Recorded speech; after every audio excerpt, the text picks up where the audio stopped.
We're going to get cracking in a moment, but before we do, this is an important announcement. The information contained in this podcast is general in nature and does not take into account your personal situation. We don't guarantee the quality of the wine or the banter contained in this content. You should consider whether the information is appropriate for your needs and your daily intake. And where appropriate, seek professional advice from a financial advisor, accountant, bottle shop assistant, or relevant qualified professional. Matters referred to in this podcast are of general nature only, and for those of drinking age, and should not be relied upon in place of appropriate personal advice or the odd glass of wine on a Friday. To make sure you get the most out of wealth, wine and wisdom, folks, please follow the house rules. Don't be a wallflower, get involved in the chat. We love to have some questions, feedback, and a little bit of commentary along the way. You give us energy, we'll have a good time. Make sure you pour yourself a glass of something wet to wet the whistle. Make sure you get the banter flowing as well. Doesn't matter what you're drinking, whether it's wine, our favourite, beer, coffee, maybe it's a cup of tea, water, or even juice. Keep the good energy flowing, folks.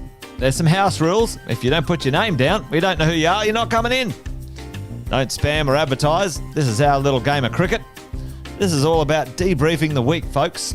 What's going on out there in the world, and hopefully get you some sanity, maybe a bit of a chuckle at the end of the week, so we can all be on the same page and keep moving forward.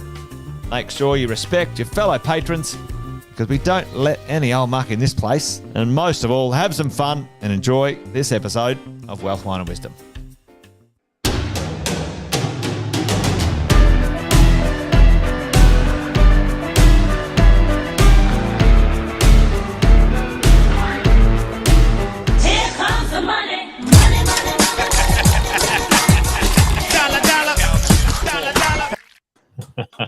Hey!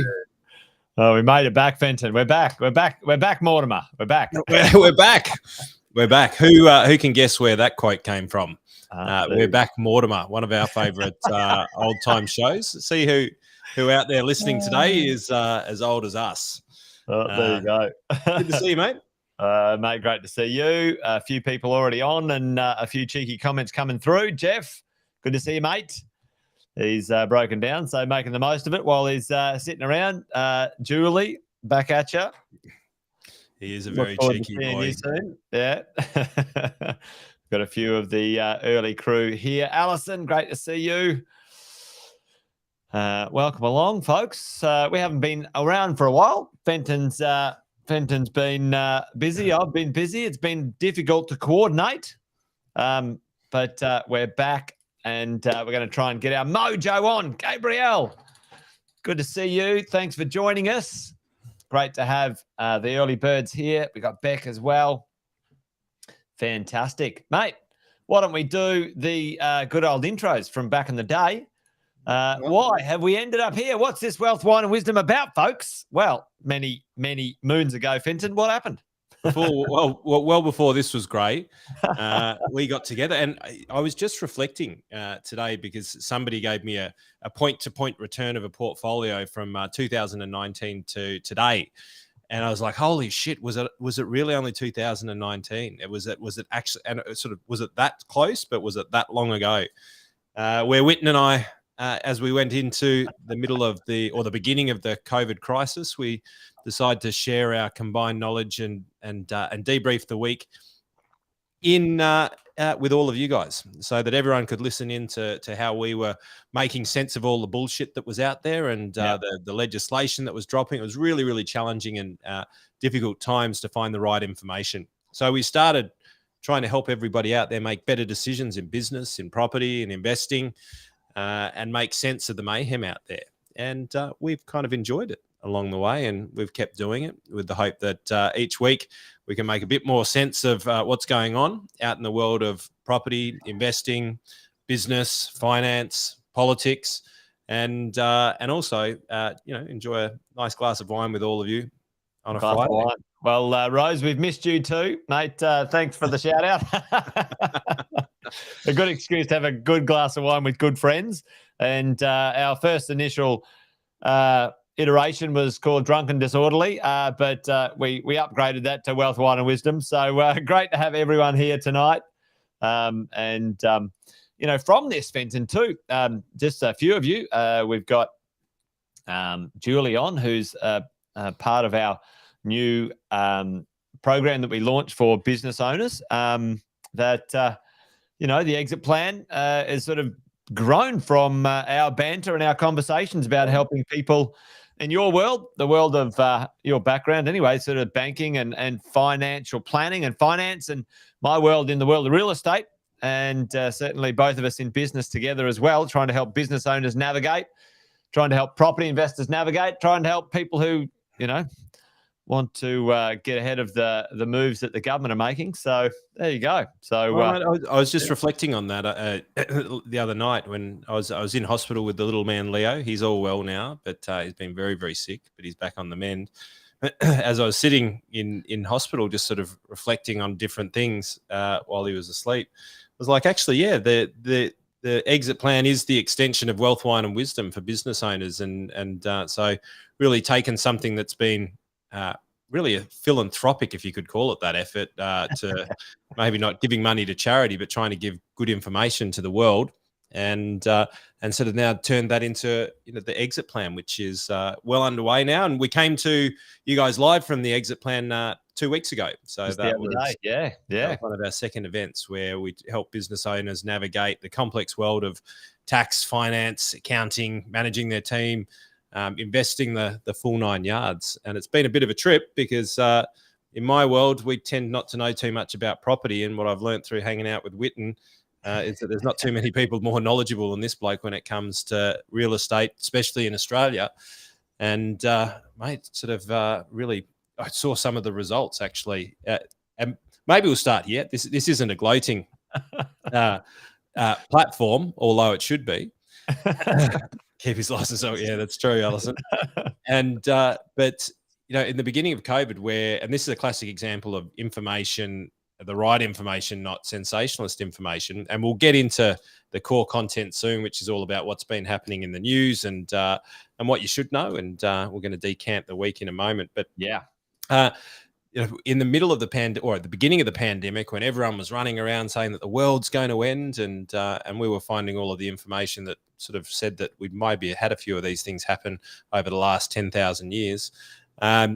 Does that drive people out of cities and all of that sort of jazz? Well, Witten doubled down on property at that point in time and saw some of the results of it, and it's been quite astounding, mate. I think we've seen 700s turn into 1.1s, we've seen 1.1s turn into 1.5s, and we've seen 1.2s turn into 1.8s. It's they couldn't have got it much more wrong. I'd love to be able to get some of the headlines from 3 years ago and be able to just compare what was said to what actually is. And for those of you who are really keen, you can go back and listen to the podcast, Wealth, Wine and Wisdom, and hear what we were saying back then to make sure that we're not lying. But mate, pretty incredible, some of the results that you've been getting for you and your team, based on them having the guts to go in when the rest of the world was a little bit scared.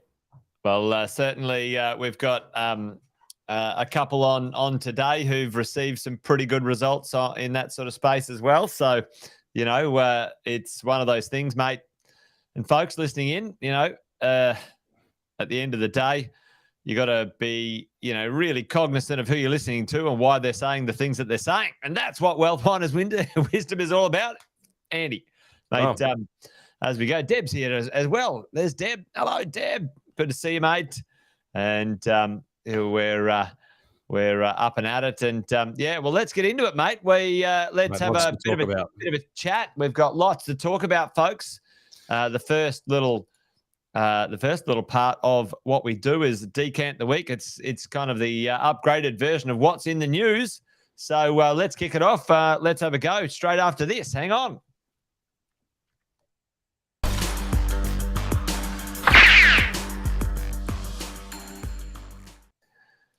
Well, what's going on, mate? I might kick off today, and then I was going to rock paper scissors you for it, but no, you go. Maybe we should have, but I'll be quick. I'll be fast. Probably back at you with your conversation.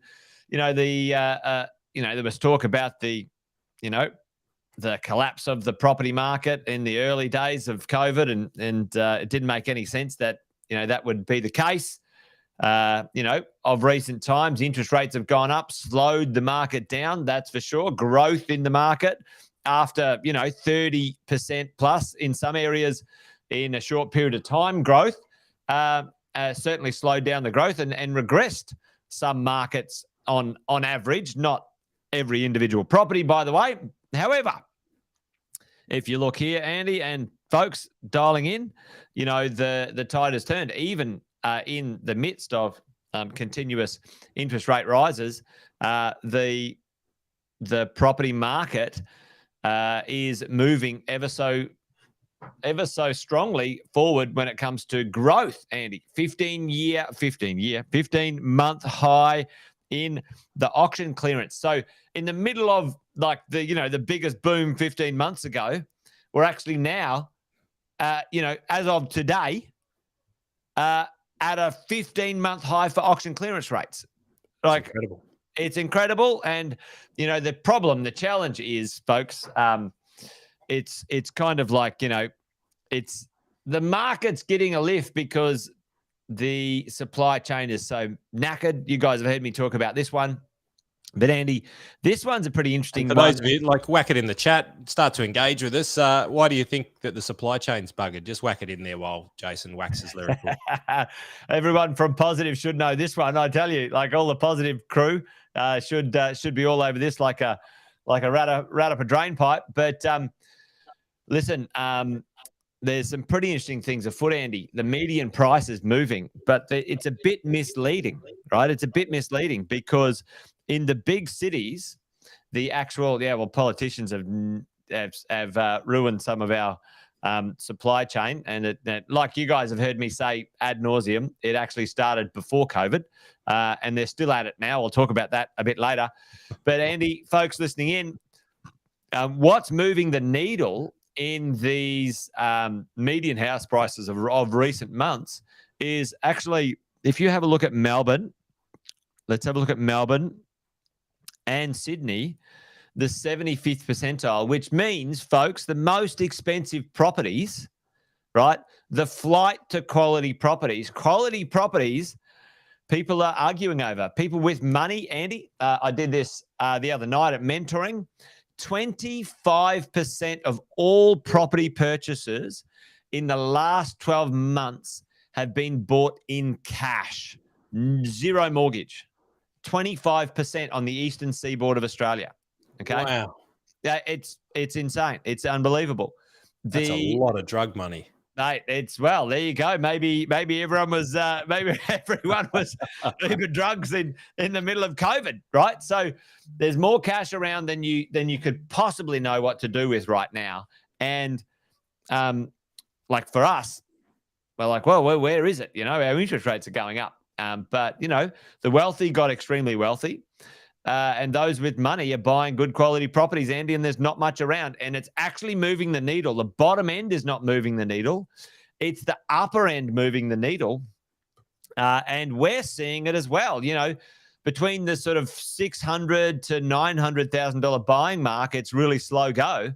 But, the purchasing power over and above, $1 million to $2 million has been strong, folks, in the market. And I did a little bit on my Wealth Coffee chats this morning, Andy, on this one as well, that, in 2021 and to the end of 22, the number of $2 million purchases on the eastern seaboard of Australia rose from the highest that's ever been, which was 21,000 in 2019, $2 million purchases. Just have a guess, Andy. Anyone listening online, have a guess. 21,000 purchases over $2 million residential, right? And then in 20, that was in 2020. In 2021 and 2022, almost the same numbers. What were the numbers? From 21,000 to what number? How many thousand? Chuck it in the chat if you think you got the number, or you were listening to my Wealth Coffee chat this morning. I'm going to say, I reckon it's going to be on the back of more recent migration, but I'm gonna maybe whack it in at a factor of 3 there, mate. I'm gonna lock in 60,000, Eddie. What Mate, is it? you lock it in, Eddie. Jules was absolutely bullish, but Jules, I reckon is coming. Andy, it was 60,000 2 years in a row, 61 and then 66,000. Yeah, just as an FYI, I didn't watch Wealth Coffee Chats this morning, so that. But it makes sense. Yeah. Well, because all I did is I took the 300,000 people that had been here and basically said, well, 20% of them are probably going to be buying a home when they get here. So, that number could have been anywhere between Julie's and mine. 100 to 60 to 100. I actually was thinking I was lowballing it a little bit. Well, and Fenton's a psychic, Jules reckons. But I think it's only the start. And Jules, I reckon your number is going to be the number for the coming years. Andy, there's a lot of people migrating to Australia. They're coming with money. Some pretty significant things going on when it comes to, the world of property. And supply. So, that's what's in the news, folks, right now. I mean, obviously, the elephant in the room, Andy, is interest rates went up again. The general consensus is the budget was inflationary. And, both you and I agree with that, like fucking no brainer. Like, let's give more money away that we don't fucking need. So the reaction was, our good mate, here. Where'd he go? There he is. It's the new. I reckon it's the new slogan, mate. It's what happened to Australia and the interest rates. It was Lowe's fault. It was Lowe's fault. Yeah. The old government's chucking old mate under the bus. Phil Lowe's like, well, come on, like, stop giving free money away. No one needs it. No one needs it. Could I dovetail on this, and because this is a little bit of what was in the news for me, and over to you, mate. Over to you. What's in the news? We'll bounce back. Yeah, have a look at this peanut. Like, have a look at this absolute muppet. I couldn't believe it when I read these headlines. SA Treasurer Stephen Mulligan. Is that how you pronounce it? Mulligan? Doesn't that mean do-over in golf? Isn't that I need a do-over? Yeah, it's just not a good name, is it? The old Mulligan. The old Mulligan. Says he's desperately hoping the RBA won't lift rates again because household capacity is severely stretched. So what does he do? He goes, well, for first home buyers, I'm gonna scrap the taxes on there. This is another one. First home buyers purchasing their first home up to 650,000 are the big winners in South Australia. They won't be paying stamp duty, $29,000. The winners and losers in the SA budget. Now, for those of you who don't kind of get $15,000 of free cash on top of that, you're talking 45 grand. Like, so what's the inflation pressure that's going to do, right? On a $600,000 property, you're going to give $30,000 benefit, right? That's basically a 5% inflationary figure, right? So inflationary move. And so you said in here, the state budget attempts to get more buyers into the property market. Stamp duty will be scrapped. These guys should pass a fucking test, Jace. They should have to pass an exam before they're politicians. Well, you got to get licensed to own a dog, but you don't need a license or a degree to be a politician. Like, I'm seriously, flabbergasted. Like, he literally said those two things in the same press release. I hope the RBA doesn't raise interest rates. I've just made housing more affordable to try and get more people to buy. It's like, hang on, when Mr. McNaughton was delivering economics at school, this bloke was clearly smoking cones out the back. Allegedly. I'm just joking. He wasn't. I would never say that. Well, I mean, a very similar thing happened in New South Wales, Andy, when, they're saying like, all right, we're going to do a certain incentive to a certain price point. In New South Wales, I think it was $1 million or something. And I'd quickly find it. So again, what happened to all of the properties that were around the $800,000 or $900,000, right? They just went up, right? What's going to happen in Adelaide? You watch. the median house price in Adelaide magically will go from 550 to 650, right? Because everyone's like, oh, fuck them. The first home buyers are going to pay no stamp duty.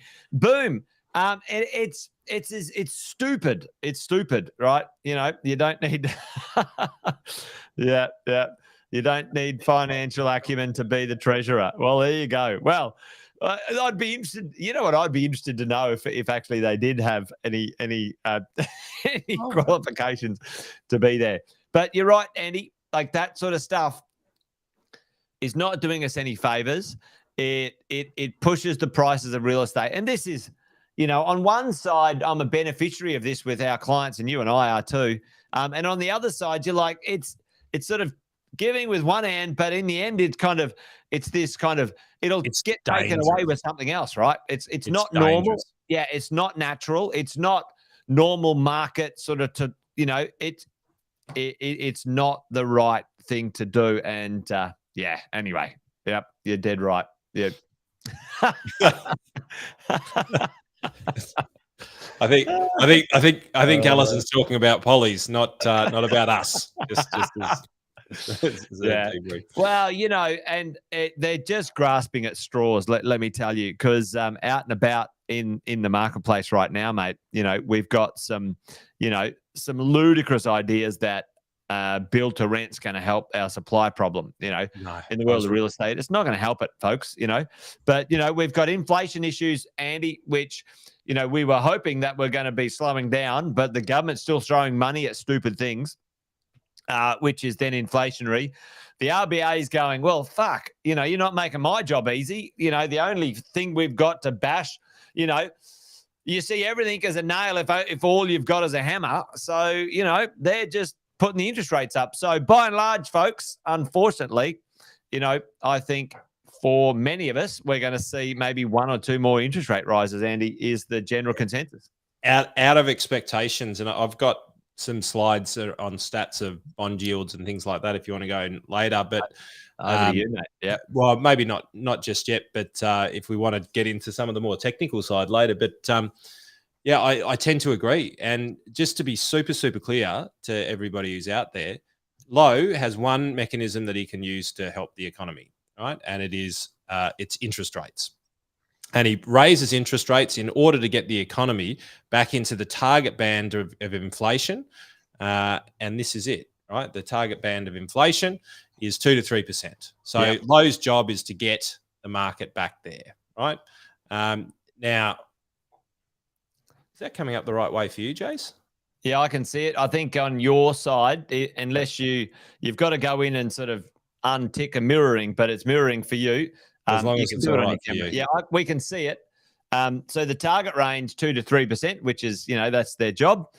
And all he has in order to be able to get the inflationary rate back there is to do this, which is to raise the cash rate. And he's going to keep doing that. He's going to keep doing that until such time that and I don't think you can see the end of that. I might pull my zoom back a little bit, but until such time that you cut it off for some reason. But it's at 4% now, and he's going to keep raising interest rates until he can get this band of inflation back down to here. Right now, the big issue, and let's be super clear about this, is that if the government keep doing things that stimulate the economy and put more money into the economy and make times better, easier for us, right, then inflation will remain high and Lowe will keep raising rates. Yeah. Like, if there's one thing that I'd love everyone to take away from this, is that Lowe can only raise interest rates, but the government can do a hell of a lot more to manage inflation, right? They've got policy, they've got wage policies, they've got mate, you know, tariffs. They've got many different mechanisms, and they're not using any of them. No. As a matter of fact, just waxing a little bit lyrical on that because I was trying to find this just as we came on board because I thought, bloody, I know where Jason's going with this. He's going to talk about this. But here we go. So what do you reckon? What do you reckon one of the key themes? So this is an inflation slide, right? So this is goods and services over this side, right? And so I've got insurance and financial services, education. Let's look at the big ones: health, food and alcoholic beverages. So the further over this side they are, the higher the price inflation, the more expensive this is becoming. So if we just take a look at the top three, right? These three here, and Housing, it's housing, health, and education, all to do with the government's. It's well, yeah. The question was going to be, what do these things have in common? Did I just give it away? Yeah. What do these things have in common? And what don't these? Yeah. Right? What don't these? These don't have government intervention in any way, shape, or form. Yeah. Right? They don't. And the further you go down this inflation, and I broke it apart the other day. It's a little bit too complex. I'll figure out how to make it more simple so we can bring it in here. Yeah. But ultimately, the areas that have got the highest inflationary rates, and power and gas is one of them, right, is the most government intervention, has the highest level of inflation, and then it scales back down to the least government intervention, has the least or is even negative inflation, which means deflationary. It's actually becoming cheaper. So you leave it alone. The real market. I mean, this happened in the GFC, Andy, didn't it? Like when governments got involved and they were like, oh, let's chuck money at banks that shouldn't be alive and stuff like that. And it ended up being a disaster, right? So, that sort of stuff is, It's crazy. And it makes it very, very difficult actually to navigate, investing and things like that. If you want to look at fundamentals, and if you want to be the chair of the Fed, because the chair of the Fed, unlike you and me, Jay, it's like we're allowed to look at fundamentals and RBA or Fed. Sorry, RBA, Reserve Bank of Australia. Yep. The difference between him and us, we can look at the fundamentals, right? But then we can make decisions to go against the fundamentals. We can say, well, that's what the numbers say, but these guys are going to do stupid things with economic policy, so we're going to bet on them being stupid. And well, we're almost right when we bet on that, right? But yeah, it's a no-brainer. but Lowe doesn't have that capacity. He has to look at numbers that are in the past, and he makes a decision purely based on those numbers to raise or to cut. Very, very little soft, interpretation stuff that sits there. It's a very clear directive, and it's very clearly based on historic numbers. And so, unfortunately, I reckon we will be in for a little bit more, because the other side, look at Lowe, he's also not going to go out with messing up inflation for Australia, because his tenure may be up. And I'm pretty sure he's not going to want to walk out of there, because as soon as he walks out of the RBA, mate, he loses the microphone. Yeah. Mate, he won't be just under the bus. They'll be backing over him. They'll be running back over. The slogan will be, it was Lowe's fault for the next decade. Well, and at the end of the day, you like we've had chats about this, hedging against inflation. What sort of investment can you be in with, when inflation gives it a lift? I did a bit of a analysis on real estate, 3.5% on average for the last 30 years inflation. Real estate got to carry, like property got to carry a 3.5% kind of carry every year. And anything above that was kind of, maybe it did itself, right? So it's an interesting one where, as investors, and business owners are like, okay, well, this thing, we can't control inflation, but what can we do with our money? Where can we put our things, the decisions we can make? All in all, the disasters, like, you were talking about those stuff, we were talking about those results today with real estate. The reason those results happened is because of, on the other side of the coin, problems and disasters with mostly government mismanagement, right? Yeah. Right now, unless the state governments do some intervention with rent controls, rents will continue to go up pretty significantly over the next 3 to 5 years. It'll be almost like the final nail in the coffin. Oh, got children calling me. the final nail in the coffin if they did something like that, because that would absolutely poleaxe supply chains. Supply chains across the country are down, like in some instances, 85% in this country. And we've now received almost like a million people migrating into the country in the last 18 months, right? Like physical bodies.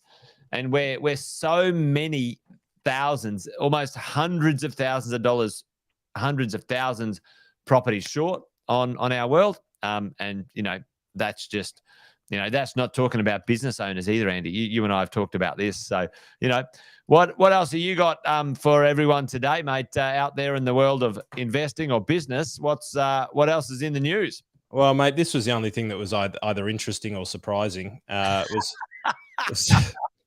serious question. How often do you wash your jeans? I found it fascinating. Some people pop their jeans in the freezer to kill germs, while others wash their beloved denim. So what are the rules, Jace? I don't know about you, mate. I don't actually know what happens to my jeans. After they hit the floor, they miraculously end back up there. But I'd never heard of anybody actually freezing their jeans. I thought maybe that might be a Queensland thing. Is that something you do, Jace? Or well, no, mate. I've got a very magical elf in my house who does our laundry, thankfully. So I don't have to freeze my jeans. So, mate, that's what I got after reading the politician stuff. I found that far more interesting and actually more accurate. But this is an interesting one, and we were talking about this a little while back. As AI started, frozen balls might be a good feel. Oh, Julie. Oh, God, love you. So this is a really interesting one, right? Because AI is such a big theme at the moment. Chat GPT, it kind of got hot and it disappeared a little bit, but it's a big theme. It's like social media, 10 years ago. AI is the new talking point, not going away. There's lots of different headlines in and around it, but the investing side is what I'm most interested in. And so this is where those super giants start to become a lot more attractive again. So, the growth story behind Microsoft by proxy own a fairly significant part of Chat GPT, which is private, but it owns a big swag of it. They went in pretty hard, didn't they? What was it? Chat GPT, the fastest $1 trillion business. Like, what was the time frame? Anyway, I'm distracting you. Almost sort of irrelevant, because I mean it's all based on growth, right? So the number is just fictitious. It's based on what it could be, being a growth stock. But this is an interesting headline, because investors with more than $1 trillion in assets investors with more than 1 trillion of assets to invest are reluctantly buying into markets as they rally in favor of tech stocks gathering momentum. And so basically these are $1 trillion hedge funds saying you can't be out of the market on AI. Because if you miss it, and this is the thing, if you do miss it, this is going to be, these will be the oh geez, I wish I bought Apple at 5 cents. This is going to be, geez, I wish I bought Microsoft at $1,000. Do you know what I mean? So this is the beginning of a new race in technology, and I think it's one that, as investors, we absolutely have to be watching. We absolutely have to be watching, because then when we go to the opposite side of this, we then see articles like this, which is interesting. Jeez. Yeah. All right, then let's invest in something and wipe us out. Well, so this is perfect, right? Invest in AI, because it's either going to be incredible and amazing, or it'll kill us. And if it kills us, it doesn't actually matter. It's going to wipe us off the face of humanity. Right. What will we care? What will we care, Fenton? We won't be here. But look, I say that tongue in cheek, but it's a very, very real theme, right? Because these are now, we've already talked about the mega giant companies. These will be the whatever is mega giant or above that, the Superman stocks or the super person stocks, whatever you want to call them. Because the people who manage to get this right are going to really be able to write a free ticket, and they will dominate market space. So really interesting space to be in. It's one of those things where you almost go, you could almost say, look, put a 5% of the portfolio right across the board and sort of hedge your bets. Not that I'm giving advice here, but this is the kind of thing that I'd urge people to be thinking about with their advisors and investment advisors, because it's not going away. And if it doesn't kill us, it's going to be a pretty strong theme in the future. And whoever gets it right, and of which, let's face it, Jace, multiple people might get it right.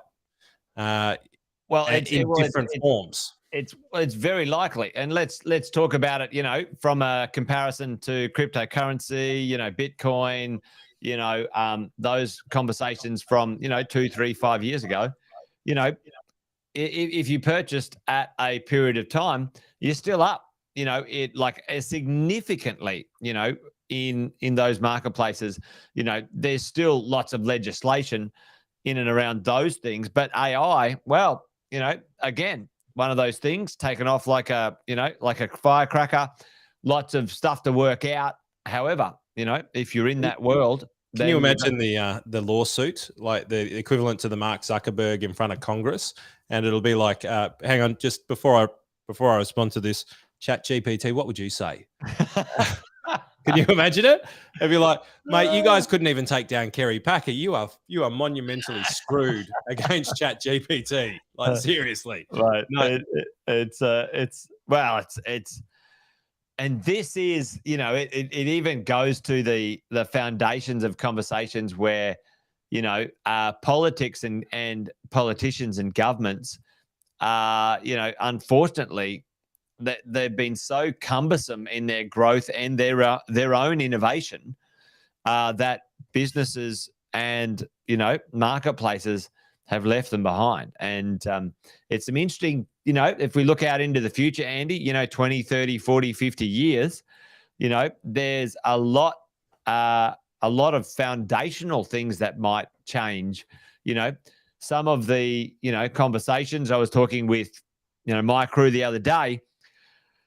We've got this baby boomer transformation over the next 10 years. 4 million Aussies going to retire, the largest wealth transfer ever in Australia's history, like to the tune of $3.5 trillion, right? For over the next 30 years, transferring from one generation to the next. That's $250 billion a year in wealth transferring over the next 30 years. And, arguably, I've seen it in real estate already, where property prices for the good quality things are going crazy. But yeah, interesting times in that space when it comes to that, that world. But it's, there's so much that's going to happen. The reality is nothing's going to stop it. And it's a matter of how do we best utilize it? How do they best utilize it? Governments will try and regulate it. They won't succeed. They can't. It's too big. They haven't been able to properly regulate social media, and this thing is likely going to become as big and as fast and more powerful potentially than the social media side. So it's a matter of, it's always been man with machine. Unless you read the Fin Review, which says man without machine because machine killed man in 2 years. But look, it's another theme. It's a big theme, and I think in the investing world, we need to be looking at it and who's actually in control of it, and because again, it's going to make significant inroads in the finance industry. We've already seen, Apple Pay coming in, Apple Bank. These companies will be using this already in the background, all of these AI, artificial intelligence, not ChatGPT, but variations of this kind of technology within the systems in order to be able to provide better services to you as consumers. So, things to come. Yeah, at the end of the day, there's lots of stuff going on there, and you got to be aware of it. Really, at the end of the day, it's always interesting when people sort of say, "Well, what if it all goes wrong?"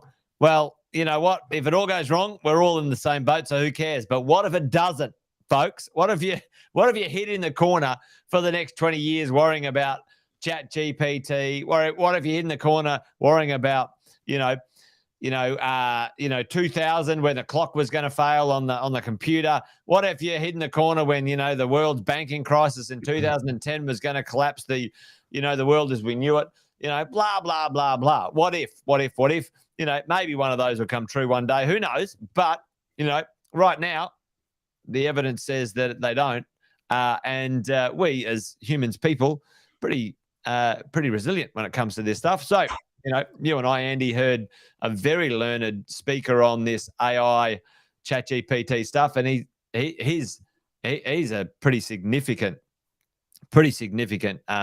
scientist, basically saying, this stuff's a long way from, Terminator, if ever it could be there. So, let's be real. But from an investor's point of view, what we're saying is, if you want to get on a bandwagon that people get behind, this is one of the new ones, right? Even if it's $1,000, $5,000, $10,000, even if it's a small amount of your investment, maybe you want to be part of it.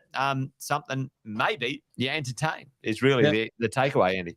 And it's research it and don't listen to mainstream media, because you're just going to get all of the potential disaster stories behind it. Really what you need to be looking for is a fact. So, find resources of people who are talking about utilizing this product productively in society, within businesses. You're going to have to do your own research, because right now, unfortunately, since we started this, the media has only gotten worse and worse. Wow, and worse. Mate, I remember reading an article saying, we had all these machines coming, and within 10 years, humans would have nothing to do, and the world would be full of people with no jobs. I remember that was about 70 years ago when, factory, well, it's interesting. Robotics hit factories. I remember when they first started doing it, replacing people. And then, of course, it's man watching machine do its thing. And there's a long way to go with it. But the key thing is do your research, be aware of it. And it's definitely one to be looking at from my books, because have a look. Yeah. Well, let's talk about the number one menace. We haven't got there yet, and we're only halfway through the show. Not even fully. Anyway, there's lots to talk about, folks. Let's come up after this. I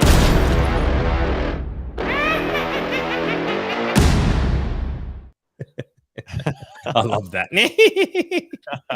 Well, what is going on out there? Well, let's have a look at this. Have a look at the surprise on his face. Hey, we've got a budget surplus. Oh, we didn't know about that. Well, good on you, mate. $80 billion turnaround from 12 months ago. Well, it's interesting. Wow, it's interesting. Anyway, it's terrifying. It's it's a word that we use way too many times. But reality is, where did all that money come from, Fenton? Where did it all come from? It didn't come from the government. Here's where the hardworking people came from. Came from you and me and every small to medium business. So 60% of that $325 billion came from people like you and me, and many of the people who are watching, like Julie and small business. 60% of that number that came from us. Us employing people and paying their wages and their taxes. And do you know what I mean? Like, have a look at the surprise on this bloke's face. He's like, fuck, guess what, folks? Guess what? We thought we were fucked, but we actually got 80 million. We got a surplus. Like, how can you imagine running a business that way? Imagine running a home budget that way, Fenton. You're like, oh, yeah. Imagine running a property investment that way, folks. You're like, oh, I bought it. I've got no idea what's going to happen. But you know what? We'll hang on and we'll see what happens. He's like, hey, check us out. Look at me. 80 billion, more than I expected. Come on now. It's amazing, isn't it? And you heard about Andrews' surplus, didn't you? Well, that one? Yes. Well, good. Check that out. Right, look at this. Like, that's how to manage a state. You're at about 30, 40 billion for a while, and then all of a sudden you went from 30 billion to what? 120 billion. Oh, it looks like that's estimate. So that's where it is there, right? So this is kind of forecasts, budget estimates, and then budget estimates again. So he's staring down $100 billion increase in 3 years. Mate, that's the number. This is it here. This is the he was about it at 30 billion, and I should rub that out so you can see it. But this is it. 2019, right there was about let's call it 30 billion, and right now that's 130 billion. $100 billion, $100 billion debt negative. And this is what people should be understanding when it comes to politics. I mean, this should be on the front page of every newspaper. Not any of the other garbage that they talk about, but how have your lives improved based on the $100 billion that was spent by the Victorian government? What did they do? They locked you down. They locked you down for the longest lockdown on the planet. For what? Like what achievement? To put the whole population into $100 billion worth of debt. You and I listened to a pretty good podcast recently. Or we're into it anyway. Alison,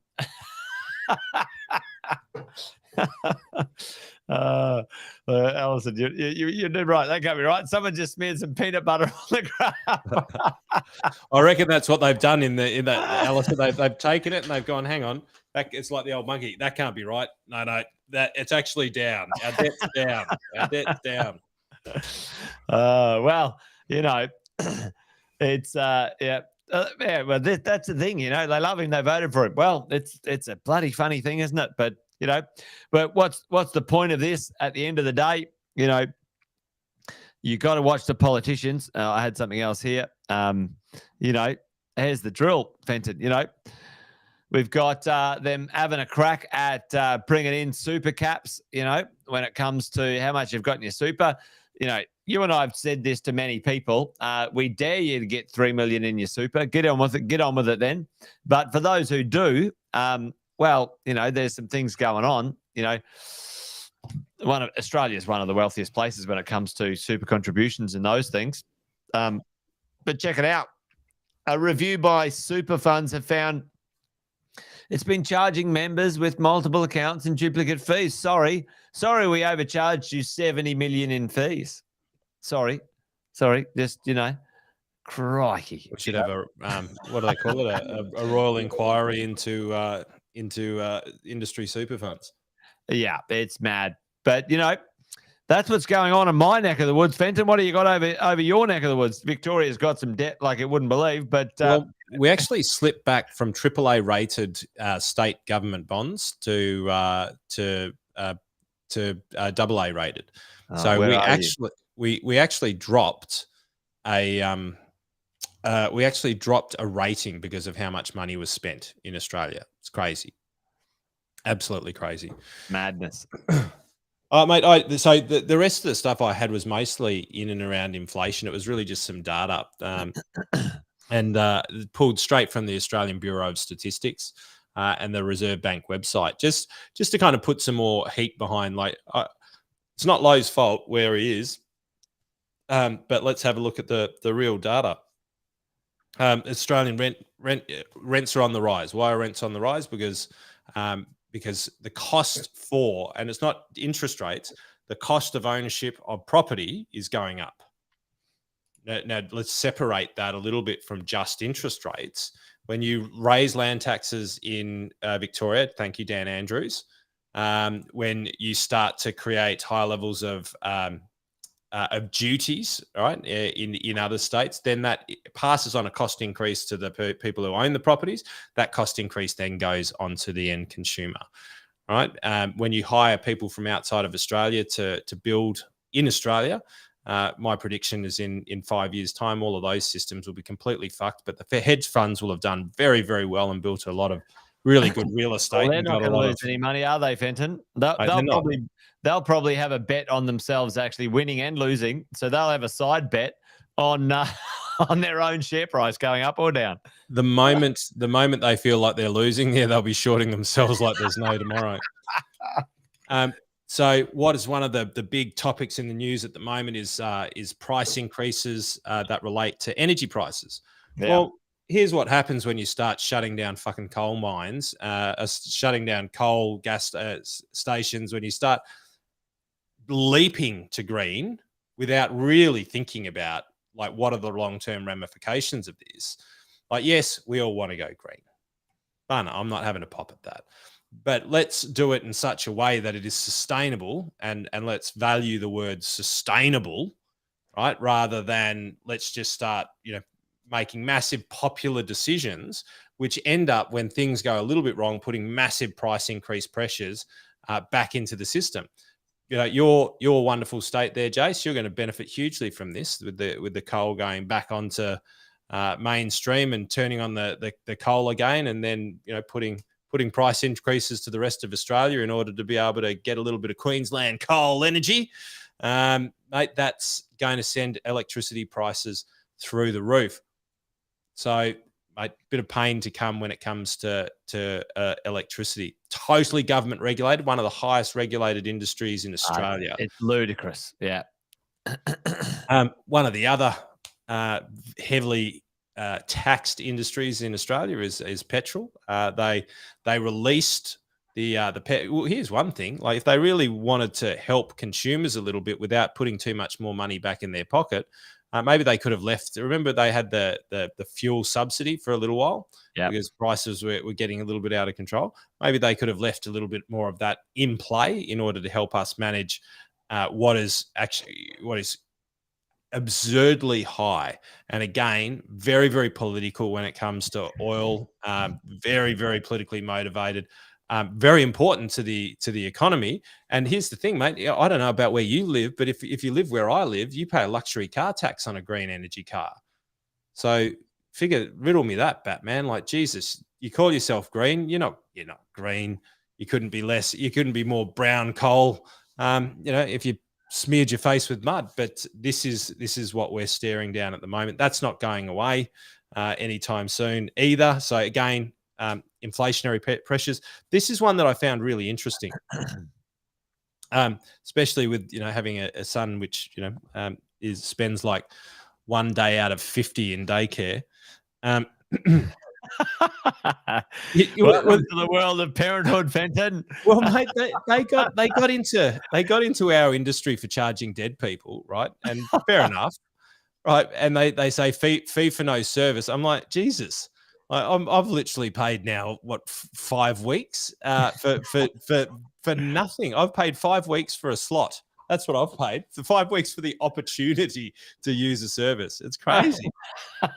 Well, mate, in education, I remember having to put, the moment we were pregnant, we had to put $5,000 and $10,000 deposits down when we used to live in Sydney to try and get kids into schools. Well, maybe I should have rethought that one, but at the end of the day, it's ludicrous. So, and I say that welcome to parenthood. Thank you. Appreciate all of your appreciate all of the sympathy from all of you. Hope you have a wonderful weekend, everyone. But so this is interesting, because this is very inflationary, actually, because they've and this part I don't understand as well, Jace. Like this. So most of so let me explain it. Sorry, I'm getting ahead of myself. So this chart is inflation across different sectors in education. All right, preschool, primary education, including daycare. Then we've got tertiary education in orange. We've got secondary in dark blue. Education group is a whole in the red. So looking at the inflation, 6 kids. Is that what you just put us? 6 kids? I think I just had a heart attack. Don't forget Doggy Day. Yeah. So obviously education, again, heavily regulated, but there's some inflationary pressures around there. Tough industry. But what I don't understand, and again, this is kind of this popularity politics, if you will. Daycare has come down. There's larger amounts of subsidies in there. Now, what I don't get about this part, and I'm not saying that we shouldn't have subsidies in here. I probably am, but I'm not directly going to say it because I want to be liked. So I'm taking the politician's view on it. But they're making something cheaper that's damn near almost impossible to get into. Yeah, well, yeah. It's actually going against the law of economics. It's what. So what are you saying? It's fool's gold, like it's as in, yeah. Totally. So thanks, but I can't even get in. So you're saying, oh, we've made it cheaper, but it's not because I can't even get in. So it's not a saving, right? Well, a little bit of that, but also what they're doing is they're perpetuating a later problem. Right now, in our world, Jace, it's like, well, we couldn't service our clients for the next 20 years, right? And so what do? I'm with Sonia, mate. Welcome to parenthood. That's not what it's about, people. It's not about that. All right. This is not for God's sake. It's about the economics. This is not new. This has been around for 20 years. Come on now, listen, people. This is about the economics. They're subsidizing probably the area that needs the least amount of subsidy, but really what they should be doing if they want to be doing something is stimulating the ability to create more centers, right? Because that will naturally push prices down. If you create more centers, provide subsidies to the places so that you can have more of them, right? It's a harder policy. It's a longer term policy, but it's a policy that would work. You expand the sector, you stop you stop such heavy demand and you spread that out. It has a naturally deflationary effect. Well, listen, like I've been here, Fenton, as well, and that's a bit sexist, Sonia. Hang on. Well, listen, I'm with Sonia. I'm with Sonia because here's what I believe. Grandparents are, the best kept secret in this place, right? So imagine you get a tax deduction for having your parents look after your children rather than putting them into daycare centers, right? So imagine that. Imagine untapped resource. Exactly, Sonia. I'm with you, mate. I'm with you. I actually did this for quite a while. I've actually got a business plan written on this one. But, because I spent so much time in Singapore and Asia many years ago, in Singapore, Andy, and I don't know if it's the case right now, but 30 years ago, if your parents lived with you in Singapore and they were not working, you actually claimed them as a tax deduction in Singapore if you were a working adult, right? So, so it was actually a tax deduction. That's an incentive to keep them alive, really. Then, well, isn't it? It's not bad. At the end, instead of wishing they'd pop off and leave you their house, maybe you want them to stay around because you got a tax deduction. But all jokes aside, untapped resource or resource, yeah, for sure, Sonia. Yeah, I'm with Sonia. Like, I think there's some better ways to do it. You're saying the same thing, Andy. Like, basically, at the end of the day, there's better ways to do this. What are we doing? It's popularity politics. It's literally going, well, we've thrown money at this. Yep. And now we've created a short-term benefit for people, which is a limited benefit because those of you who are trying to get into daycare and things like that, it's very, very difficult. So a short-term benefit that many people can't even receive. But long-term pain, right? Because then all of a sudden that's going to skyrocket. That's going to go back up. And with inflation, but understand this multiple, and this is my final point, and stop bloody taking the piss out of me for being a first-time parent. We're all sitting here going, all right, Fenton, keep going, mate. You'll be right. You can all go to hell, all right? I don't care if the viewing drops. You can all. I hope it rains on the weekend. But so what's inflation at the moment, Jace? What is it this year? 6%, 6 or something. Is that right? 6 to 7%. Yeah. Right. That's inflation this year. Right. Now, you've seen the natural course of inflation since March 18, right, to where we are here, or look at the average.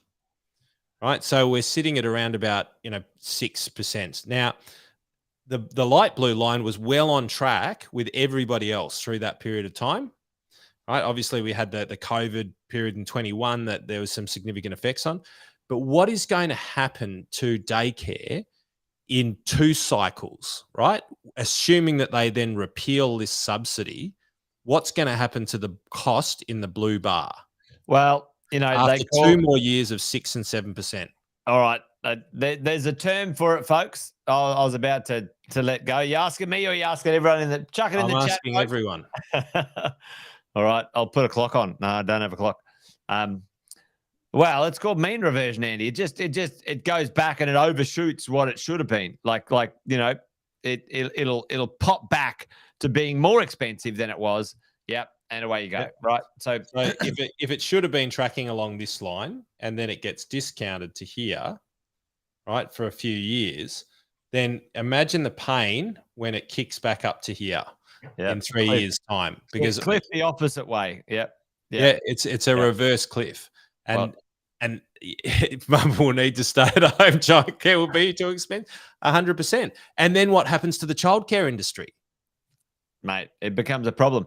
And then obviously, we've got some amazing, mums who are absolute amazing humans in the workforce as well, if what happens is that becomes more expensive and they leave the workforce, we've got more problems because then we've got, less people in the workforce, less taxes, less jobs. Oh, it's a disaster. Anyway, Penton, welcome to parenthood. I'm gonna coin a new phrase here. Excuse me, if I can get my lungs back. Coin a new phrase, which is first thought politics. Yeah, and we've really got to hold our local member, and we know about members to account. Don't hold them too tightly. Yeah.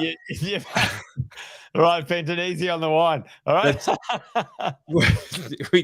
we do, because what we should be asking, because sometimes, Jace, when this benefits you, and let's face it, it benefits me right now. That policy benefits me.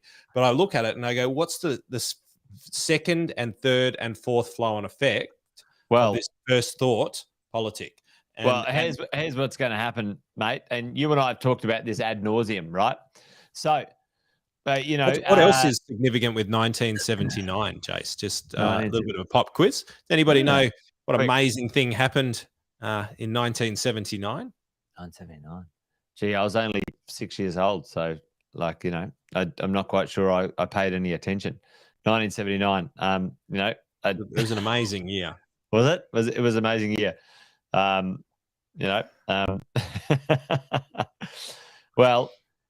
Somebody very special was born that year. Was that you, Fenton? Bingo. Hey. Yeah. I'm pretty sure it's in Wikipedia as well. You can search it online, folks. It'll take you a fair bit to find, but Andy Fenton was born in 1979. There you go. Boom, boom. Listen, here's the downside. Here's the challenge.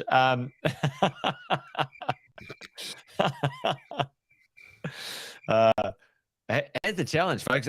On the opposite side of this, Andy, when we make having babies, replicating taxpayers, and I'll break it down. Replicating taxpayers. I'll break it down into very maybe unpopular terms, right?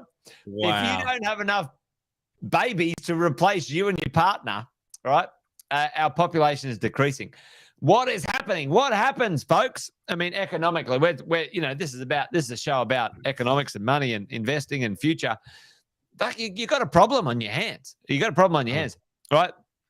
Economically, we have a challenge. When having a child or two or three becomes economically a problem, couples don't have multiple children. They don't even replace themselves in society, let alone grow the population of that country or that location or that, and I'll just be very rudimentary here, that taxpayer base, right? If there's two of you and you only have one baby, Andy, you guys are an example. You have one baby. Well, we lose two, when you're old and decrepit, and we only replaced with one. What happens to our economy is that our aging population, our people who contribute to the society are reduced significantly. And Andy, you asked the question, what's the problem with this? Well, the problem with this is happening everywhere. Now, in Australia, it's because, having children is expensive. I saw this. Folks, in the chat, tell me how much on average to have a child, what's the cost if you don't have insurance in America? If you don't have insurance, what's the physical dollar cost to have a baby in a hospital in America? Tell me dollars. Does it have to be a dollar cost? I was about to say a kidney on the black market. Well, you might have to sell. You might have to sell two to pay for it. Wow. Tell me in the chat, what do you think it costs in America? It is ludicrous, like insane. Woo, $250. Was that for the first year installment? I saw this the other day, Jenna. 65. Yeah, Julie's on it. $65,000. Now, Jenna's like, it's a lot of money. Well, it can be insane. Kidneys are cheap.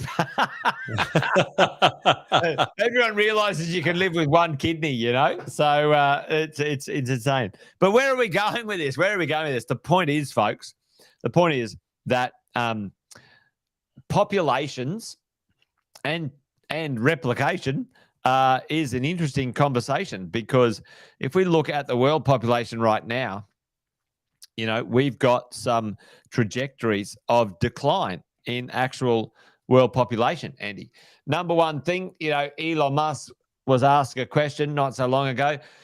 What's the biggest risk to, the world right now? And he said depopulation. The average birth rate is falling, all right? The average birth rate is falling, and it's falling across many places in the world, going down. The future of population, and that, at the end of the day, that might be an okay thing, Andy. That might be a perfectly okay thing. We don't end up with 25 billion people on the planet. It's just 8. But what's the question? I'm going to ask you a question, Andy, and everyone. If we have less people and or older, the population on average across the world,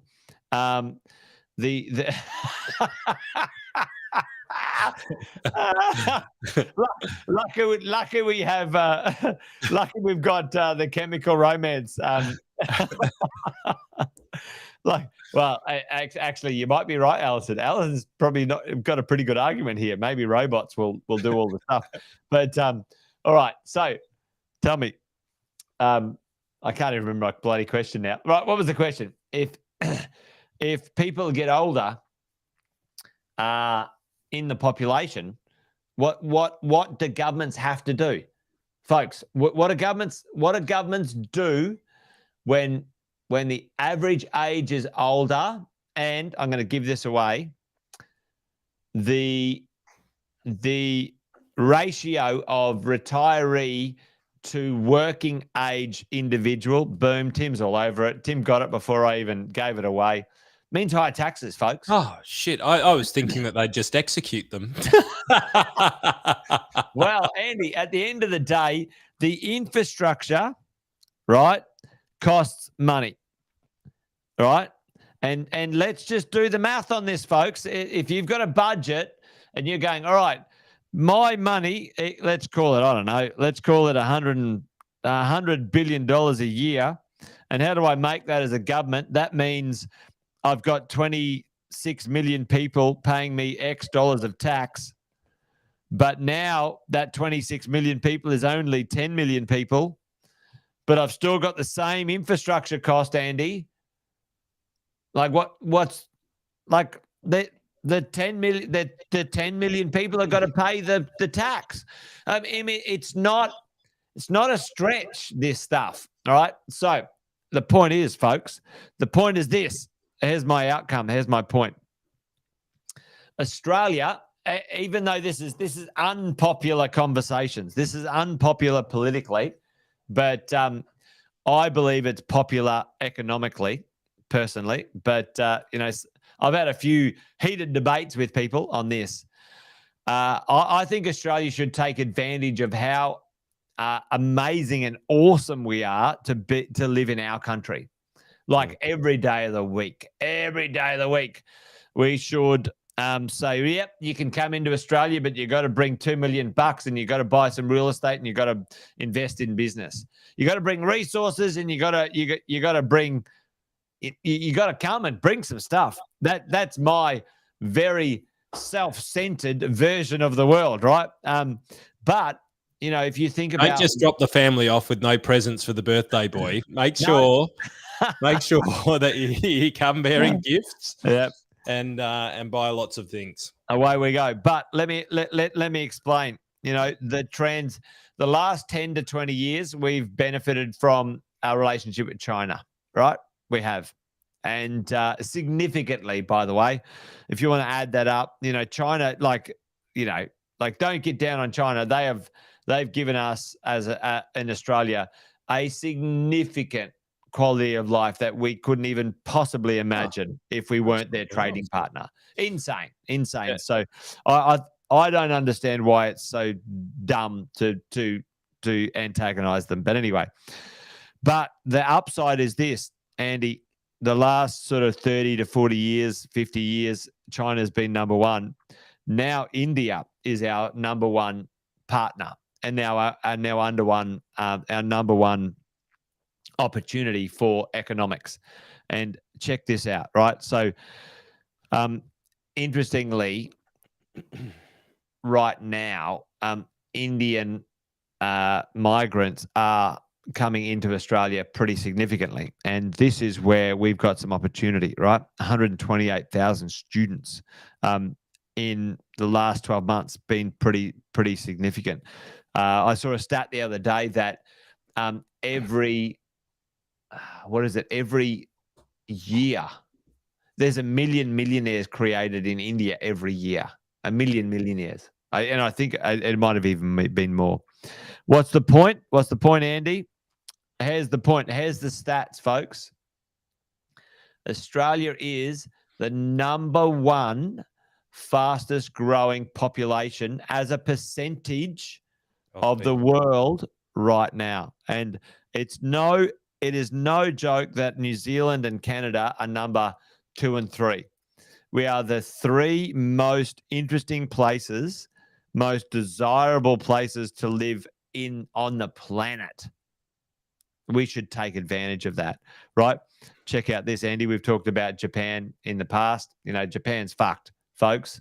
Like, there's no rescuing Japan unless they open up their borders. They're fucked. Excuse the French. You were about to say something else then. Open up something else. Yeah. No. All right. But here's the drill. And in Australia, a long way to say who's winning in Australia. Queensland, Western Australia, South Australia at the moment. Now, it's not a big deal that, 15,000 and 37,000 out of 4 million people in New South Wales and Victoria. That's not a big deal. But what is a big deal is, 46,000 people, 89,000 people have directly moved into Queensland in the last 12 months. For the year ending September 22, right? So if I was a property investing type of person, I'd be saying, hey, listen. Where the bloody hell are you? Where the bloody hell are you, folks? There you go. Well, that's it. I'm done, Fenton. I'm done. Anyway, I think that was a long rant.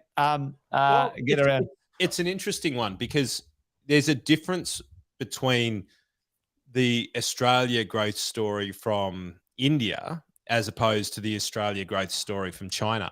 Whack it in the chat if you know what it is, because it's a major difference. It's not really subtle. It's quite significant. And the Indian growth story is going to take a lot more effort than what the China growth story did. Has anybody got that as to what the key difference is between the two? You're really interested. Do you know, mate? What The key difference. So ask me the question again. So say the question.